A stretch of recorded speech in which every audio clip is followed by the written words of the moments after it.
이번 시간에는 3단원의 근로자의 권리와 보호에 대해서 배워보도록 하겠습니다. 이 근로자에 대한 권리가 어떤 게 있고 또 근로자를 위한 보호하는 법은 또 어떻게 있는지 알아보고, 이 근로자 자체가 사회적으로 약자에 속하는 거기 때문에 이 근로자를 지켜야 하는 이런 거는 사회법 중에 하나에 속할 수 있다고 볼 수 있겠죠. 이런 근로의 권리와 근로를 위한 법을 한번 보도록 하겠습니다. 첫 번째, 헌법으로 근로자의 권리를 보호하다라고 여기 나와 있는데, 첫 번째 보시면 우리 인간은 근로의 권리를 다 가지죠. 그래서 근로자는 권리를 가질 수 있고 또 근로자를 보호하는 법도 있는데, 근로자는 임금을 받기 위해서 근로를 제공하는 사람이에요. 근로자한테 임금을 주는 사람은 우리가 뭐라 부르냐면 사용자라고 불러요. 사용자. 근로자의 노동을 사용하는 사람의 뜻이죠. 통상 사장님이라고 생각하면 돼. 그래서 이 사용자가 임금을 주죠. 임금이란 것은 월급이라고 생각하시면 돼요. 그러면 그런 것을 받는 사람들 전부 다 근로자를 할 수 있어요. 선생님도 근로자를 할 수 있고, 아르바이트를 하는 아르바이트생도 전부 다 근로자라 할 수 있겠죠. 이 근로자의 권리는 헌법에 보장이 되어 있는데, 모든 국민은 근로의 권리를 가지고 있으며 이를 헌법에 명시하고 있다라고 적혀 있죠. 헌법 32조 1항에 적혀 있습니다. 두 번째, 최소한의 근로 조건이라고 나와 있는데, 최소한의 근로 조건은 근로자가 노동력을 제공하는 조건이 되겠어요. 근로자의 기본적 생활을 보장하고 권리를 보호하기 위해 법률을 통해서 근로 조건의 최저 기준을 제시하고 있다라고 되어 있죠. 최저 기준. 우리가 통상 최저임금이라고 들어봤죠. 그런 것들을 기준으로 제시하고 있고, 근로 조건에 관해서는 반드시 무슨 서를 써야 된다. 계약서를 써야 된다는 것을 꼭 기억해 주면 되겠습니다. 근로계약서는 반드시 문서로 써야 되겠죠. 문서로. 구두로 말로 협상을 한다는 건 말이 안 되고요. 꼭 반드시 문서로 작성을 해야 됩니다.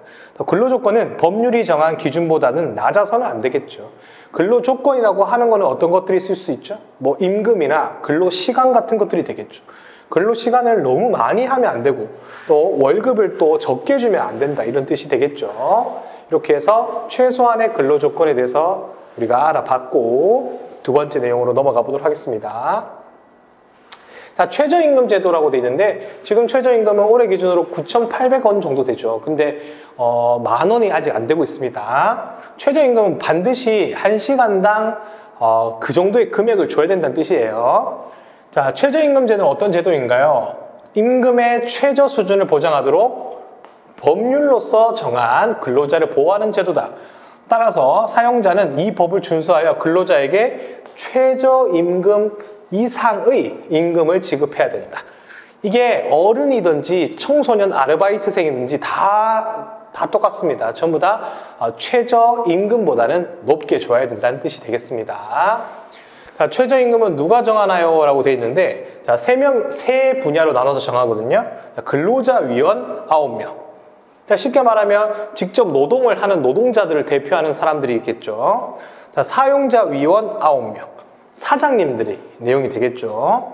그 다음에 공익위원 총 9명 있습니다. 총 3팀에 27명으로 구성이 된 최저임금위원회에서 심의하고 의결하여 결국 최종적으로 고시하는 사람은 고용노동부 장관이 되겠습니다. 이렇게 정리를 하고 있죠.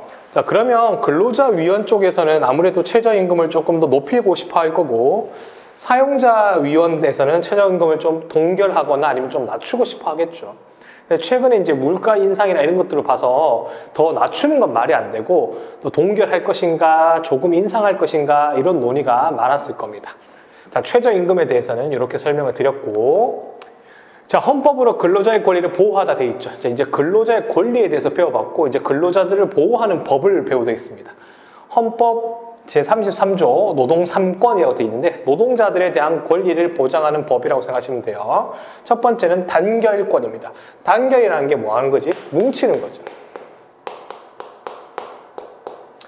자, 아무래도 사장님하고 근로자 한 명이 1대1로 이제 이야기를 하면 아무래도 사장님이 더 유리하잖아요. 맞죠? 그래서 근로자들이 자기들의 의견을 사용자한테 좀 관철시키기 위해서 어떤 것들을 이야기했냐면 노동조합, 줄여서 우리가 노조라고 많이 부르죠.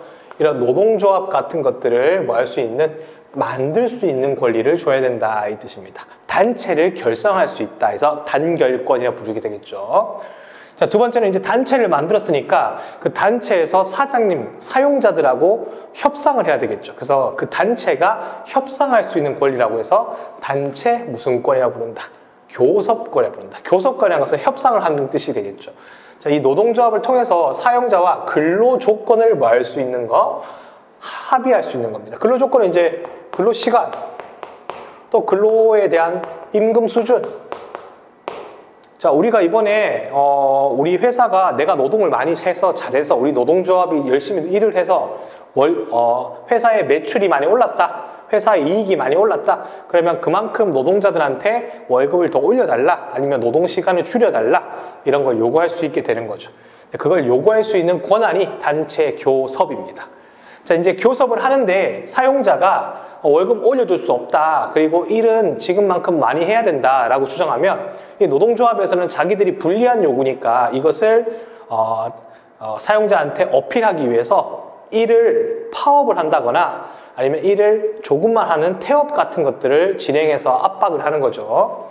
자, 단체 행동권은 직접 행동을 보여주는 건데, 협의를 진행하였으나 협의가 뭐 되지 않을 경우, 원만하게 이루어지지 않았을 때 일정한 절차를 거쳐서 쟁의 행위를 할 수 있는 걸 보고 뭐라 부른다?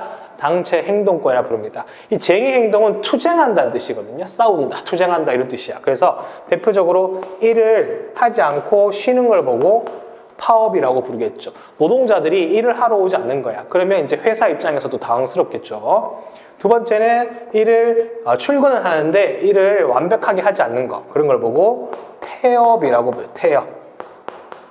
그래서 파업이나 태업 같은 것으로 사용자 집단을 뭐 할 수 있다? 압박할 수 있다, 이렇게 되겠죠. 이 세 가지의 권리가 바로 노동 3권이고, 요게 이제 해당되는 게 노동자들의 권리를 보호하기 위한 헌법에 나와 있다라고 생각하시면 되겠습니다.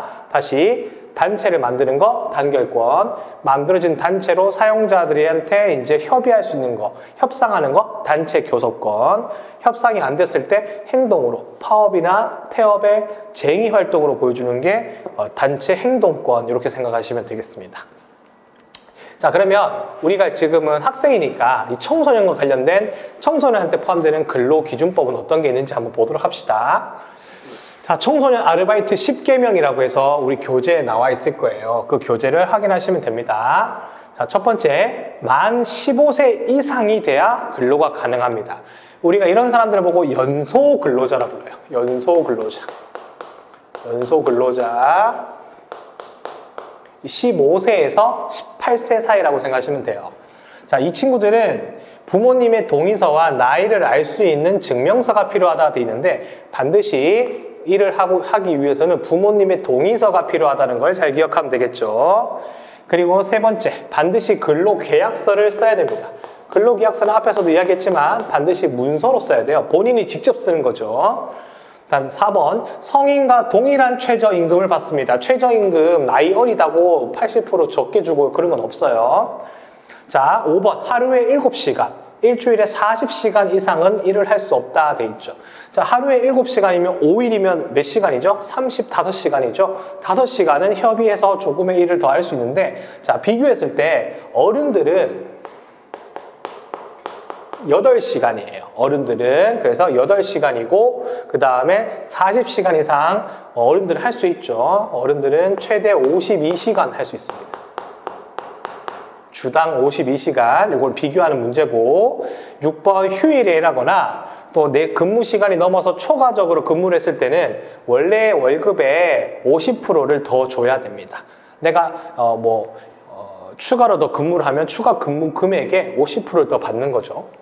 자, 일주일 동안 그 회사에 빠지지 않고 또 일을 빠지지 않고 하고 15시간 이상 일을 하면 하루를 더 쉴 수 있는데, 그 하루 쉬는 날도 월급을 받을 수 있습니다. 그래서 유급 휴일을 받을 수 있고, 유급이라는 게 급여를 준다는 뜻이거든요. 임금을 받을 수 있다는 뜻이고.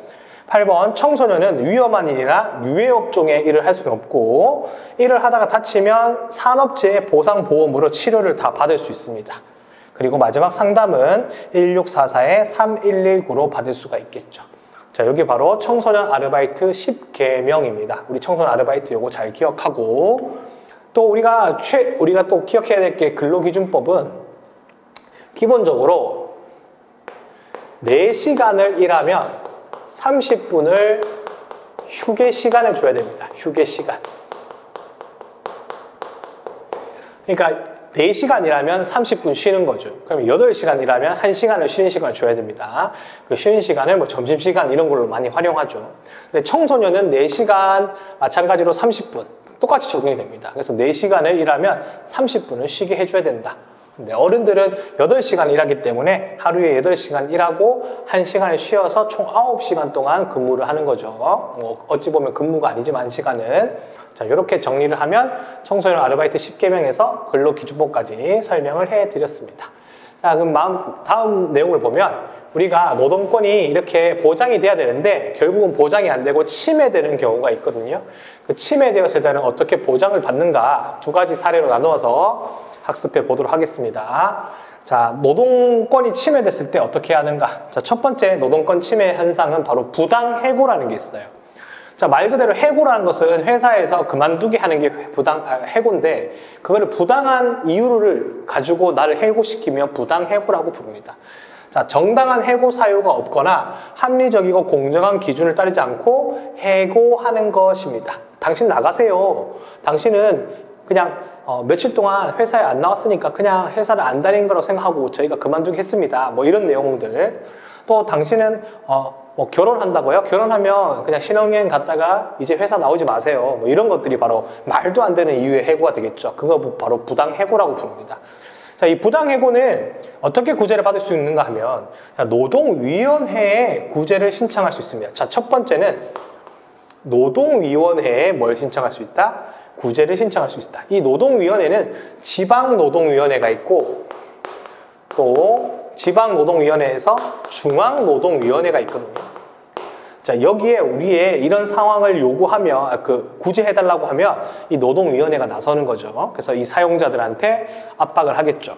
또는 이도 저도 안 되면 마지막으로 가서 법원에 가서 뭐 하면 됩니다. 재판하면 됩니다. 재판. 나 부당해고로 잘렸다. 나 이건 억울하다. 이제 원상 복귀시켜달라. 이런 식으로 우리가 구제를 받을 수 있는 거죠. 자, 그러면 부당해고가 되지 않으려면 어떻게 해야 되는가? 일단 첫 번째, 정당한 해고 사유가 있어야 됩니다. 만약에 이 회사 사원이 사장님 입장에서는 일도 열심히 하지 않고 출근도 제대로 안 하고 이러면 이제 이 사람을 더 이상 사용할 필요가 없죠. 그래서 이런 해고가 하려면 정당한 사유가 있어야 되고 해고가 어쩔 수 없이 해야 된다. 회사 사정이 안 좋아졌다.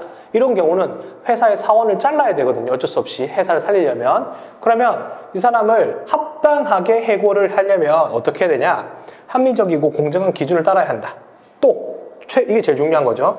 적어도 30일 전에 해고 계획을 알리고 반드시 문서를 통해서 뭐 해야 된다? 해고를 알려야 된다. 이 뜻이죠. 30일 동안에 여유를 주는 거는 이 해고를 당할 사람이 30일 동안은 일을 하면서 다른 직장을 알아볼 수 있게 시간을 주겠다는 뜻이 또 되겠죠. 반드시 30일 전에 알려줘야 됩니다. 그리고 문서를 통해서 해고 사유와 시기도 알려줘야 된다. 그냥 말로 한 달 뒤에 너 자를 거야. 한 달 뒤에 너 자를 거니까 네가 알아서 준비해. 이러면 안 되고 문서를 만들어서 이제 줘야 된다는 뜻이 되겠죠. 자, 그러면 두 번째 부당 노동 행위를 보도록 할게요. 부당 노동 행위. 자, 아까 첫 번째 침해된 사례가 부당해고였고, 자, 두 번째는 부당노동행위인데, 자, 이 말은 뭐냐면 아까 노동 3권 중에 단결권에 노동조합이라는 게 있었죠. 자, 이 노동조합이 있는데 여기에 노동자들이 가입을 하고 안 하고는 노동자들의 자의적인 선택이에요. 근데 사장님이 노동조합에 가입하지 않으면 월급을 더 줄게, 뭐 노동조합을 하지 마, 이런 식으로 노동조합 가입하고 활동하는 것에 대한 방해 행위를 했을 때 그때를 보고 부당노동행위라고 부르거든요. 자, 조직, 가입, 활동 등의 이유로 근로자에게 불이익을 주는 경우, 너 노동조합 가입했지? 너 월급 적게 줄 거야. 너 노동조합 가입했지? 뭐 너 배제하고 일할 거야. 이런 식으로 하는 게 되겠죠. 노동조합과의 단체 교섭을 정당한 이유 없이 거부하는 행위도 부당노동행위라고 부르게 되겠습니다. 자, 이런 경우는 구제 방법 똑같습니다. 똑같이 노동위원회에 뭐 받는다. 구제 신청하거나 똑같이 법원에 재판을 신청하면 이 구제를 받을 수 있다라고 우리 교재에 이제 출제가 되어 있습니다. 자, 그럼 노동위원회는 어떻게 구성이 되는가 볼까요? 노사 문제의 공정한 조정과 판정을 위해서 근로자위원, 사용자위원, 공익위원이 회의에 참여한다. 근로자위원은 노동조합의 추천으로, 자, 역시 근로자위원은 노동조합의 추천으로 만들어지고요. 사용자위원은 사용자 단체의 추천으로 임명이 된다라고 되어 있죠. 요게 지방노동위원회, 그 다음에 중앙노동위원회 이런 식으로 만들어집니다.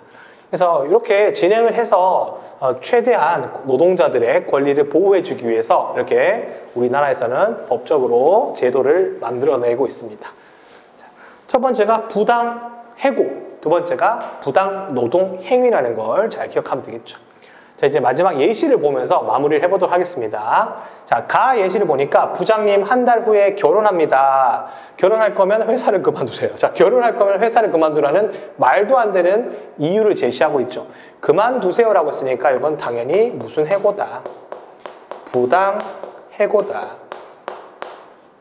자, 두 번째. 노동조합에 가입하면 회사를 그만두겠다고 근로계약서를 쓰고 입사했는데 계약을 했으니 해고하겠습니다. 이건 말도 안 됩니다 라고 되어 있죠.